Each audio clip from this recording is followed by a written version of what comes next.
Hello everyone. So this is the continuation video of short answer questions of class 6 of chapter measurement of length and motion. These are very useful short answer questions. These may ask in GPSTR or PSTR or in CRIS as multiple choice questions. So let me start the video.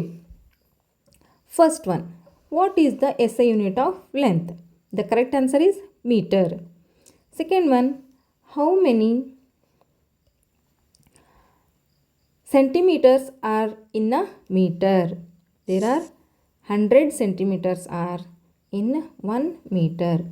So this means 1 meter is equal to 100 centimeter. What body part was commonly used for measurement in the past? Handspan or cubit. So ಇದನ್ನು ನಾವು ಹಿಂದಿನ ಕಾಲದಲ್ಲಿ ಜಾಸ್ತಿ ಹ್ಯಾಂಡ್ಸ್ಪ್ಯಾನನ್ನು use ಮಾಡಿ ಮೆಜರ್ಮೆಂಟ್ನ ತೊಗೊಳ್ತಾ ಇದ್ರು. The next question, what is the smallest unit of length in a centimetre? Yes, the correct answer is millimeter. It is the smallest unit of length. Next question, how can measuring with different handspans lead to errors? So ನಾವು different ಹ್ಯಾಂಡ್ಸ್ಪ್ಯಾನಿಂದ measure ಮಾಡೋದ್ರಿಂದ ಏನೇನು error ಆಗುತ್ತೆ? So the correct answer variability in handspan size. ಯಾಕಪ್ಪ ಅಂದರೆ ಎಲ್ಲ ಹ್ಯಾಂಡ್ಸ್ಪ್ಯಾನ್ ಸೈಜೂ ಒಂದೇ ಇರೋಂಗಿಲ್ಲ, ಬೇರೆ ಬೇರೆ ಆಗಿರುತ್ತೆ. ಅದರಿಂದ ಮೆಜರ್ಮೆಂಟ್ ಅಕ್ಯುರೇಟಾಗಿ ಬರೋಂಗಿಲ್ಲ. ಸೊ ಅದಕ್ಕೋಸ್ಕರ ನಾವು ಹ್ಯಾಂಡ್ಸ್ಪ್ಯಾನ್ನ ಯೂಸ್ ಮಾಡಿ ಮೆಜರ್ಮೆಂಟ್ ಮಾಡೋದನ್ನು ಕೈಬಿಟ್ಟು ಮೀಟರು ಸೆಂಟಿಮೀಟರು ಆಗಿರ್ತಕ್ಕಂಥ SI ಯೂನಿಟ್ಸ್ಗಳನ್ನು ಮೆಜರ್ಮೆಂಟ್ ಮಾಡಲಿಕ್ಕೆ ಯೂಸ್ ಮಾಡ್ತಾ ಬಂದ್ವಿ. The sixth question, what should you do if a scales ends are broken? So ನಾವು ಮೆಜರ್ಮೆಂಟ್ ಮಾಡೋಕ್ಕೆ ಇರ್ತಕ್ಕಂಥ ಸ್ಕೇಲಿನ ಎಂಡು, ಸೊ ಇಲ್ಲಿಂದ ಸ್ಟಾರ್ಟ್ ಆಗುತ್ತೆ, ಹೌದಾ? ಇದು 0 ಇರುತ್ತೆ ಇಲ್ಲಿ. ಸೊ ಇಲ್ಲಿದೇನಾದರೂ ಬ್ರೋಕ್ ಆಗಿತ್ತು ಅಂದರೆ ಏನು ಮಾಡಬೇಕು? ಸೊ ಅವಾಗ ಏನು ಮಾಡ್ತೀವಿ ಅಂದರೆ use a full mark as the starting point. So ಇಲ್ಲಿ ಏನಿದು 1 ಅಂತ ಮೆನ್ಷನ್ ಆಗಿರ್ತೈತಲ್ಲ, ಸೊ ಅಲ್ಲಿಂದ ನಾವೇನು ಮಾಡಬೇಕು, ಫುಲ್ ಆಗಿರ್ತಕ್ಕಂಥ ಇಲ್ಲಿಂದನೇ ಮೆಜರ್ಮೆಂಟ್ ತೊಗೋಬೇಕು. ಅವಾಗ ಇದೇನಾಗಿರುತ್ತೆ 0 ಆಗಿರ್ತೈತಿ, ಇದು 1 ಆಗಿರುತ್ತೆ. ಈ ರೀತಿಯಾಗಿ ನಾವು ಮೆಜರ್ಮೆಂಟ್ಗಳನ್ನು ತೊಗೋಬೋದು ಬ್ರೋಕನ್ ಸ್ಕೇಲ್ಸ್ಗಳಿಂದ. The seventh question, what is the purpose of the international system of units? So international system of ಯೂನಿಟ್ಸಿಂದ ಏನು ಉಪಯೋಗಪ್ಪ ಅಂತಂದರೆ ಟು ಸ್ಟ್ಯಾಂಡರ್ಡೈಸ್ ಮೆಜರ್ಮೆಂಟ್ ಗ್ಲೋಬಲಿ. ಅಂದರೆ ಹೋಲ್ ವರ್ಲ್ಡಲ್ಲಿನೇ ಈ ಮೆಜರ್ಮೆಂಟ್ಸ್ ಏನಾಗಿರುತ್ತೆ, ಸೇಮ್ ಆಗಿರುತ್ತೆ.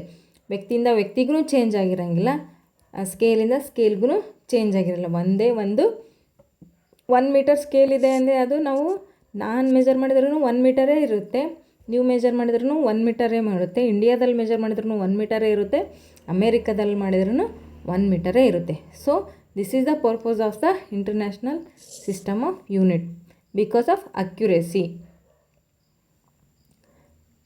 The eighth question, how should the scale be positioned when measuring?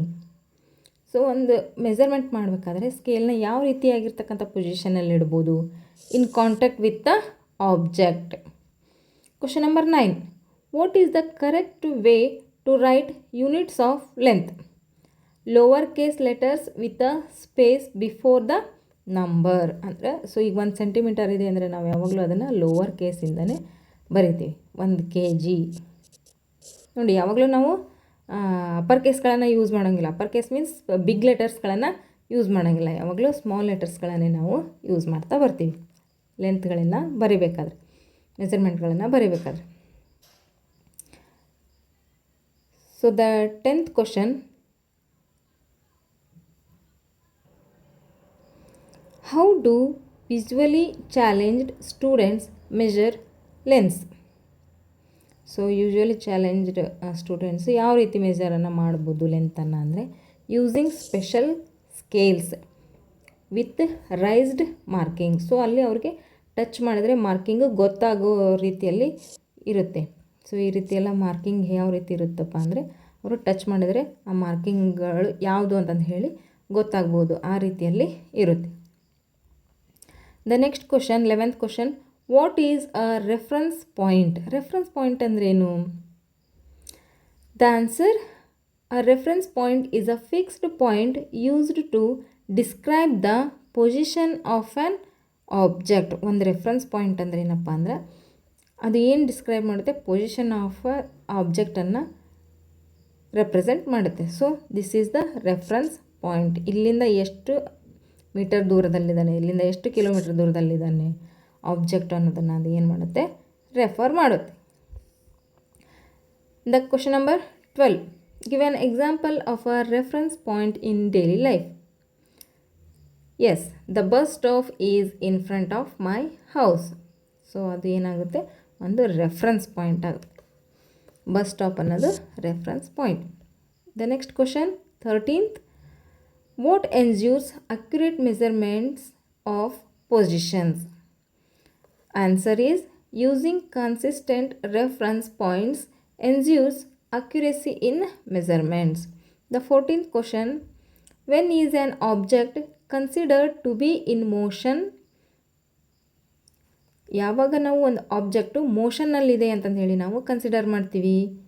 The correct answer, an object is in motion if its position changes relative to a reference point. So ಇಲ್ಲಿ ಒಂದು object ಇದೆ ಅಂದರೆ ನಾವು ಇದು ಮೋಷನಲ್ಲಿದೆ ಅಂತ ಯಾವಾಗ ಹೇಳ್ತೀವಪ್ಪ ಅಂದರೆ ಇಲ್ಲಿಂದ ಇದು ಏನದ ಪೊಸಿಷನ್ನು ಚೇಂಜ್ ಆಗ್ತಾ ಹೋಯಿತು ಅಂತ ಅಂದರೆ ನಾವು ಏನು ಹೇಳ್ತೀವಿ? ಸೊ ಇಲ್ಲಿದ್ದು ಪೊಸಿಷನ್ ಇಲ್ಲಿಗೆ ಬರ್ಬೋದು, ಇಲ್ಲಿಗೆ ಬರ್ಬೋದು, ಇಲ್ಲಿ ಈ ರೀತಿ ಬರ್ಬೋದು. ಸೊ ಈಗ ನಾವು ಏನು ಹೇಳ್ತೀವಿ? ಈ ಆಬ್ಜೆಕ್ಟು ಮೋಷನ್ನಲ್ಲಿದೆ ಅಂತಂದು ಹೇಳ್ತೀವಿ. The 15th one, what type of motion occurs along a straight line? Straight ಲೈನಲ್ಲಿದ್ದರೆ ಆ ಮೋಷನನ್ನು ನಾವು ಏನಂತ ಕರಿತೀವಿ? ರೆಕ್ಟಿಲಿನಿಯರ್ ಮೋಷನ್. ರೆಕ್ಟಿಲಿನಿಯರ್ ಮೋಷನ್ ಅಂತಂದು ಹೇಳಿ ಕರಿತೀವಿ. Next one, question number 16, name an example of circular motion. Answer, the motion of merry go round is circular motion. So question number 17, what is oscillatory motion? Answer, oscillatory motion involves movement back and forth about a fixed point. So ಇಲ್ಲಿ ನೋಡಿ, swing ನೋಡ್ತಾ ಇದ್ದೀರಾ ನೀವು, ಹೌದಾ? So this is the fixed point. ಇಲ್ಲಿಂದ ಒಂದು ಸರಿ fourth ಅಂದರೆ ಮುಂದೆ ಬರ್ತಾನೆ, ಒಂದು ಸರಿ ಏನು ಮಾಡ್ತಾನೆ? ಹಿಂದಕ್ಕೆ ಹೋಗ್ತಾನೆ. ಸೊ ಈ ಪೊಸಿಷನ್ನಿಂದ ಮುಂದೆ ಬರೋದು ಮತ್ತು ಹಿಂದೆ ಹೋಗೋದು ಮಾಡ್ತಾರೆ. ಇಂಥ ಒಂದು ಮೂಮೆಂಟನ್ನು ನಾವು ಏನಂತ ಕರಿತೀವಿ? ಮೋಷನನ್ನು ಆಸಿಲೇಟರಿ ಮೋಷನ್ ಅಂತಂದು ಹೇಳಿ ಕರಿತೀವಿ. The 18th question, what defines periodic motion? Periodic motion repeats it's path after a fixed interval of time. Periodic motion ಏನು ಮಾಡುತ್ತೆ? ಅದು ಆಫ್ಟರ್ ಅ ಫಿಕ್ಸ್ಡ್ ಇಂಟರ್ವಲ್ ಅಂದರೆ, ಸೊ ಈಗ ಇದು ಒಂದು ಆಬ್ಜೆಕ್ಟ್ ಪಾಯಿಂಟು, ಇಲ್ಲಿಂದ 2 ಮೀಟರ್ ಅವನು ಹೋಗ್ತಾ ಇದ್ದಾನೆ ಅಂದರೆ ಮತ್ತು ಅದೇ ರಿಪೀಟ್ ಆದರೆ 2 ಮೀಟರ್. ಸೊ ಈ ಕಡೆ ಹೋದಾಗೂ 2 ಮೀಟರ್. ಈ ರೀತಿ ಅದು ರಿಪೀಟ್ ಆದಾಗ, ಸೇಮ್ ಇಂಟರ್ವಲ್ ರಿಪೀಟ್ ಆದಾಗ ಅದನ್ನ ಏನಂತ ಕರಿತೀವಿ ನಾವು? ಪಿರಿಯಾಡಿಕ್ ಮೋಷನ್ ಅಂತಂದೇಳಿ ಕರಿತೀವಿ. Question number 19, least one traditional method of measurement. Answer, using body parts of measurement was traditional methods. Using palms, using feet, these are the traditional method of measurement. Last question, question number 20, what is the importance of standard units of measurement? So ಅವಾಗಲೇ ಹೇಳಿದೆ ನಾನು ಯಾಕೆ standard ಯೂನಿಟ್ಸನ್ನು ಮೆಜರ್ಮೆಂಟ್ಸ್ಗಳನ್ನು ನಾವು use ಮಾಡಬೇಕು ಅಂದರೆ, standard units provide a uniform way of measuring for consistency, accuracy. ಒಂದೇ ರೀತಿಯಾಗಿರಲಿ ಅಂತಂದು ಹೇಳಿ ನಾವು ಯಾರೇ ಮೆಜರ್ ಮಾಡಿದರೂ ಅದು ಒಂದೇ ಇರಲಿ ಅಂತಂದೇಳಿ, ಒಂದೇ ತೆರನಾಗಿರಲಿ ಅಂತಂದೇಳಿ ನಾವು ಸ್ಟ್ಯಾಂಡರ್ಡ್ ಯೂನಿಟ್ಸ್ಗಳನ್ನು ಯೂಸ್ ಮಾಡ್ತೀವಿ. So if you like this video, please like, subscribe and share. Thank you.